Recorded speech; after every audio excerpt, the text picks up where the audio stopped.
আসসালামু আলাইকুম। আজ সোমবার ২রা ডিসেম্বর ২০২৪। আমন্ত্রণ ফ্রেন্ডলি মোবাইল প্রবাস টাইম বুলেটিনে। সাথে আছি আমি স্মরণী। শুরুতেই জানাবো শিরোনাম।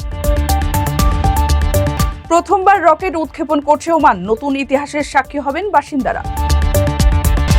ঢাকা মাস্কাট ফ্লাইটের ককপিটে গুরুতর ঘটনা, নারী ক্রুকে যৌন হয়রানির অভিযোগ।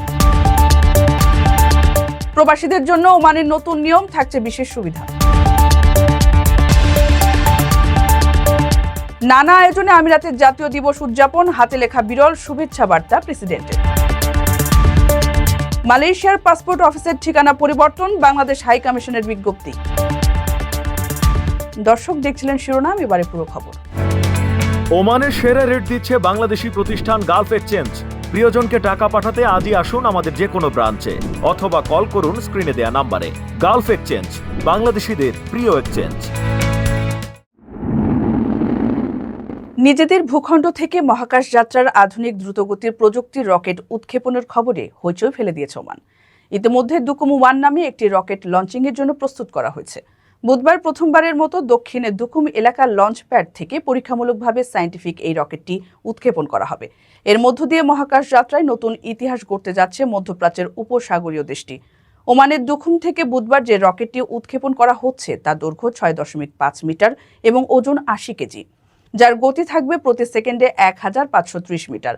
লঞ্চ হওয়ার পর 15 মিনিটের আনুমানিক সময়কালে এটি সি লেভেল থেকে 140 কিলোমিটার উচ্চতায় ঘুরে আসার কথা। তবে আপাতত নিরাপত্তা ঝুঁকি বিবেচনায় সাধারণ মানুষ লঞ্চিংয়ের দৃশ্যটি স্বচক্ষে দেখতে পারবেন না। জানা গেছে, রকেট উৎক্ষেপণের সামগ্রিক কার্যক্রম তত্ত্বাবধান করছে ওমান পরিবহন, যোগাযোগ এবং তথ্য প্রযুক্তি মন্ত্রণালয়, যা বাস্তবায়ন করছে ওমানের ন্যাশনাল এয়ারোস্পেস সার্ভিসেস কোম্পানি বা ন্যাসকম এর সহযোগী প্রতিষ্ঠান ইতলাক। 2025 সালের মধ্যে আরও 3টি রকেট উৎক্ষেপণের পরিকল্পনা আছে ওমানের। পরবর্তীতে এগুলোর সময়সূচি ঘোষণা করা হবে। প্রবাসী ভাই বোনদের দেশে থাকা স্বজনদের জন্য আকর্ষণীয় উপহার বক্স নিয়ে আসছি আমরা। সাশ্রয়ী মূল্যে প্রিমিয়াম কোয়ালিটির পণ্য পৌঁছে দিব আপনার প্রিয়জনের হাতে। আপনার ভালোবাসার প্রকাশ হোক প্রবাসী শপের মাধ্যমে। বিজয় দিবস ও প্রবাসী দিবসের মাস ডিসেম্বরে যাত্রা শুরু করছি আমরা। যোগাযোগ করুন স্ক্রিনে দেওয়া নম্বরে।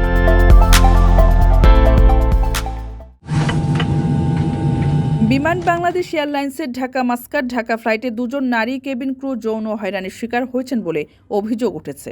ঘটনা ঘটেছে চলন্ত বিমানের সবচেয়ে সুরক্ষিত জায়গা ককপিটেই।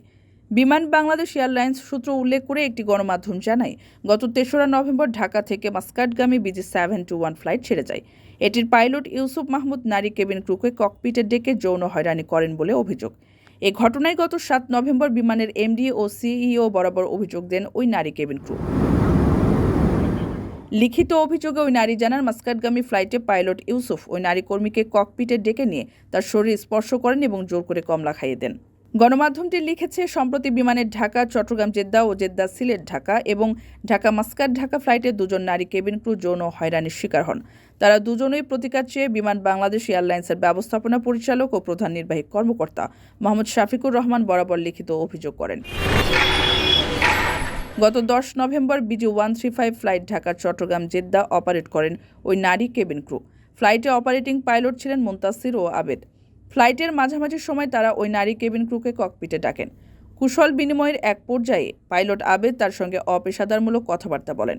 পরবর্তী সময়ে ককপিটের দরজার সামনে তাকে একা পেয়ে জোরপূর্বক হ্যান্ডশেকও করতে চান। পরে গত 12 নভেম্বর ফিরতি ফ্লাইট BG236 জেদ্দা সিলেট ঢাকায় এই কেবিন ক্রুর ওয়ার্কিং পজিশন ছিল সামনে। এই কাজের জন্য তাকে বেশ কয়েকবার ককপিটে যেতে হয়। তখন পাইলট আবেদ কৌতুক শোনানোর ছলে কুরুচিপূর্ণ এবং অশ্লীল মন্তব্য করেন। এছাড়া নোংরা দৃষ্টিতে তাকিয়ে অশ্লীল অঙ্গভঙ্গিও করেন বলে অভিযোগ। ওই দিন রাতেই বিমানের এমডি ও সিইও বরাবর ইমেইলে পাইলট আবেদের বিরুদ্ধে যৌন হয়রানির অভিযোগ করেন ওই নারী কেবিন ক্রু। যৌন হয়রানির এসব অভিযোগ নিয়ে তদন্ত চলছে বলে জানিয়েছে বিমানের সংশ্লিষ্ট কর্তৃপক্ষ। প্রবাসীদের বিনিয়োগের শতভাগ নির্ভরযোগ্য প্রতিষ্ঠান প্রবাসীর সিটি লিমিটেড। এখানে বিনিয়োগ করে হালাল মুনাফা অর্জন করুন।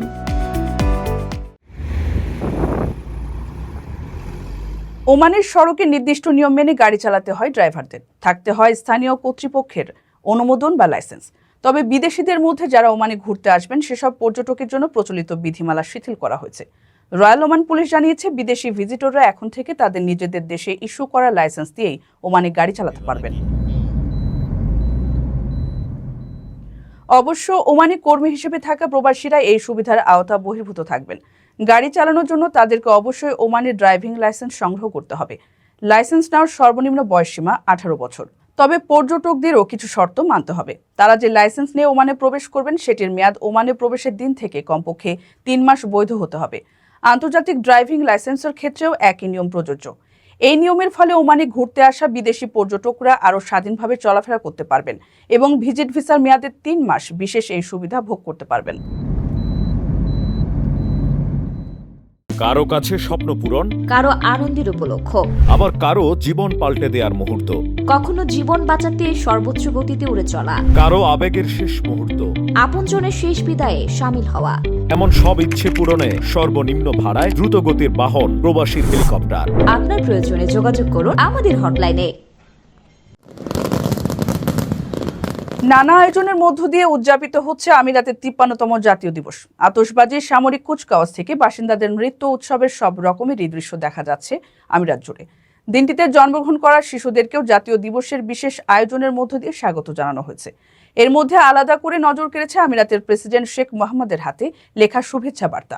ওই বার্তায় তিনি আমিরাতের প্রবাসী ও নাগরিকদের অভিবাদন জানিয়েছেন।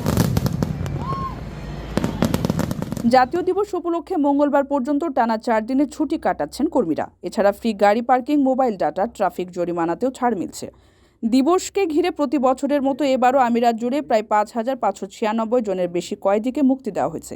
এর মধ্যে আবুধাবি 2,269, দুবাইয়ের 1,169, আজমানে 304, ফুজাইরায় 118, শারজায় 683, রাস আল খাইমাতে 1,053 এবং উম্ম আল কাইওয়ানের শাসক বহু সংখ্যক কয়েদিকে মুক্তির নির্দেশ দিয়েছেন। জাতীয় দিবস ঘিরে আমিরাতের সড়কে সড়কে জাতীয় পতাকার পাশাপাশি আলোকিত 53 লেখা শোভা বাড়াচ্ছে। সাধারণত দিবসের আগে পরের কিছুদিন মোটর র্যালি, বিমান মহড়া, ড্যান্সিং ঝর্ণা, আলোকসজ্জা, আতশবাজি, উঁচু ভবনের রং বেরঙের সাজ আর আলোর ঝলকানি চোখে পড়ে। স্কুল, কলেজ, অফিস, আদালত থেকে গাড়ি বাড়ি ও হাইপার মার্কেটগুলো সাজে নানা সাজে। 1971 সালের এই দিনে ব্রিটিশদের থেকে স্বাধীনতা লাভ করে সংযুক্ত আরব আমিরাত।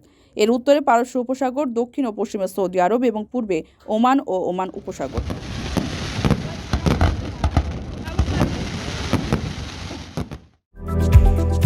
আকর্ষণীয় রেট ও দারুণ সব ডাটা বান্ডেল পেতে আজই ব্যবহার করুন ফ্রেন্ডলি সিম।